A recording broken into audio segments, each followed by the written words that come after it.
స్త్రీలను గౌరవించవలను, వారికి కేటాయించిన సీట్లలో వారినే కూర్చొనిద్దాం అని బస్సు లోపల రాసిపెట్టినట్టే డ్రైవర్ సీటు ముందర కూడా ఆయనకు కనబడేటట్టు పెట్టాలేమో కదా. అరే ఏంది పిల్ల, ఏం చెప్తున్నావంటారా? జర్రాగుండ్రి, గాడికే వస్తున్నా.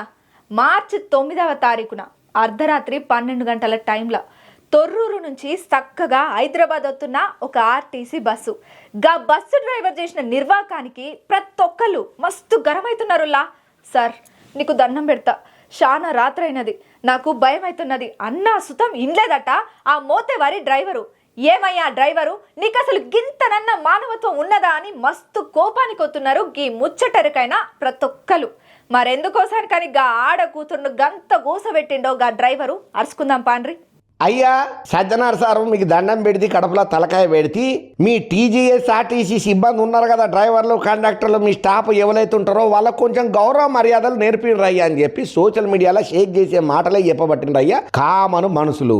ఇక రీసెంట్గా ఒకరికి జరిగినటువంటి అనుభవాన్ని ట్విట్టర్లో చెప్పుకుంటూ వచ్చిండు. మరి ఇది సజ్జనార్ సార్ చూసిండో లేదో తెలియదు కానీ అసలు ఆయన పెట్టినటువంటి పోస్టుల సారాంశం ఏందనంటే, మార్చి 9వ తారీఖు తొర్రూరు నుంచి హైదరాబాద్ వస్తున్న 26Z0013 నంబర్ గల బస్సు ఏదైతే ఉన్నదో ఆర్టీసీది సుమారు అర్ధరాత్రి దగ్గర 12 గంటల టయానికి ఉప్పల్ డిపో వరకు చేరుకున్నదయ్యా. అందులో ఎక్కినటువంటి ఒక ఆడ కూతురు ఎవరైతే ఉన్నారో ఆమె దిగాల్సిన చోటు దగ్గర ఆపమని డ్రైవర్ను బతిలాడుకున్నది, రిక్వెస్టింగ్ చేసుకున్నది. అయినా డ్రైవర్ వినలేదు. అయినా బాణానైనా గేర్ మారుతూనే ఉన్నాడు, స్టీరింగ్ తిప్పుతూనే ఉన్నాడు. కానీ ఆడ కూతురు బాధను అర్థం చేసుకోలేదు. ఆమె దిగాల్సిన చోటు కంటే ఏడకో తీసుకొని పోతూనే ఉన్నాడు. అప్పటికే సిమ్మ చీకటి కావస్తుంది, 12 దాటింది. సార్ నీకు దండం పెడతా సార్, చాలా రాత్రి అయింది, నాకు మస్తు భయం అవుతున్నది, మీరు ఎక్కడనో ఆపితే నేను ఒక్కదాన్నే గింత రాత్రి మళ్ళీ వెనుకకు నడవలేను సార్, బస్సు ఆపుండి సార్ అని దగ్గర 5 నిమిషాల పాటు నాన్ స్టాప్ గా డ్రైవర్ను వేడుకున్నదట. కానీ ఆ డ్రైవర్ కు కనికరం లేదు కదా, ఈయనకుండా బస్సును ఎక్కడనో ఆపిండట. పాపం సదరు అక్క చేసేదేం లేక బిక్కు బిక్కు అనుకుంటా అక్కడనే దిగిందట. ఉమెన్స్ డే జరుపుకొని 48 గంటలు కూడా గడవలేదు. ఇది మన మహిళలకు మనం ఇస్తున్న గౌరవం.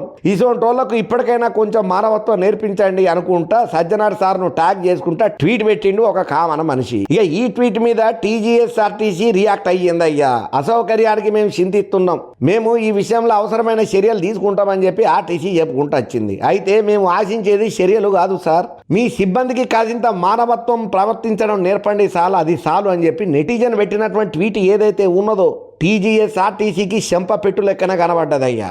ఉచిత ప్రయాణం, మహిళల పట్ల అనుచిత ఆర్టీసీ సిబ్బంది ప్రవర్తన మంచిగా లేదని చెప్పి నెటిజన్లు గట్టిగానే గరానికి అత్తున్నారు. మరి ఈ ముచ్చట టీజీఎస్ఆర్టీసీ ఎండి సజ్జనార్ సార్ దాకా పోయిందో లేదో, పోతే మాత్రం సార్ జప్పునే రియాక్ట్ అయ్యి కావాల్సినటువంటి ట్రీట్మెంట్ ఎవరికి ఇవ్వాలనో వాళ్ళకి ఇచ్చేస్తారు కానీ సార్ దాకా పోనట్టున్నది. అయ్యా సజ్జనార్ సార్, జర మీ నోటీస్ కొత్త ఇటువంటి సమస్యలు లేకుండా పబ్లిక్ జర ఫాయిదా అయ్యే పనులు ఏమైనా చేయండి సార్, మీకు దండం పెడితే అని చెప్పి చాలా మంది ట్విట్టర్లలో ట్వీట్ తున్నారు అయ్యా సజ్జనార్ సార్ను ట్యాగ్ చేసుకుంటా.